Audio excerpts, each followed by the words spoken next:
qui ont aujourd'hui été, on va dire, pas mal vulgarisés par le fameux chef espagnol Adrián Ferrand, du restaurant El Bulli. C'est pas le seul qui fait ça, mais c'est le plus populaire, et puis c'est eux qui ont dépensé le plus d'énergie en fait sur la recherche, qui est fermé l'hiver, et depuis très longtemps, c'est un restaurant de golf en fait. Et depuis très longtemps, eux, pendant la saison d'hiver, avec son frère, on leur prêtait la cuisine du stade de foot de Barcelone, et ils faisaient des essais. Ils faisaient leurs cartes, avant même de faire la cuisine moléculaire, ils faisaient leurs cartes en fait pour la saison d'été, puis ils avaient des jolis budgets, ils faisaient plein d'essais, en fait, plein de photos. Après, quand ils reçoivent leur personnel, juste pour faire court, ils reçoivent section par section, quoi, les entrées, le show, la pâtisserie, puis ils ont des trucs sur PowerPoint, des fiches techniques.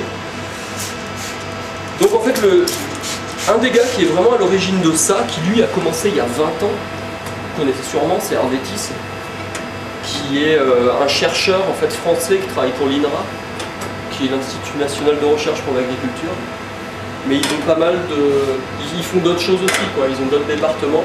Et lui, ça fait 20 ans qu'il s'occupe en fait de la cuisine moléculaire. Il a commencé par... En fait, vraiment les origines de la cuisine moléculaire n'ont rien à voir avec ce qu'on fait aujourd'hui.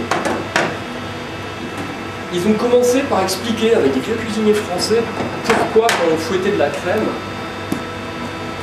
devenait ferme et puis elle tenait en fait.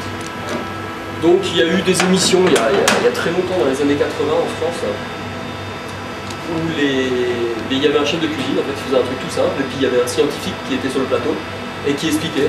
Alors, le chef de cuisine expliquait sa partie culinaire et le scientifique expliquait pourquoi. Alors on trouve pas mal de vidéos sur YouTube, hein. Il y a des gens qui sont spécialisés là-dedans maintenant, qui expliquent, en fait ils ne sont pas cuisiniers du tout, mais ils ont un petit labo où ils ont monté des sociétés et puis ils expliquent mais pourquoi quand vous mettez du chocolat dans un siphon comme ça et vous craquez une cartouche de gaz, pourquoi il va sortir vraiment tout mousseux et ça fait de la mousse au chocolat sans rien faire en fait, sans mettre de crème, sans mettre d'œuf, sans mettre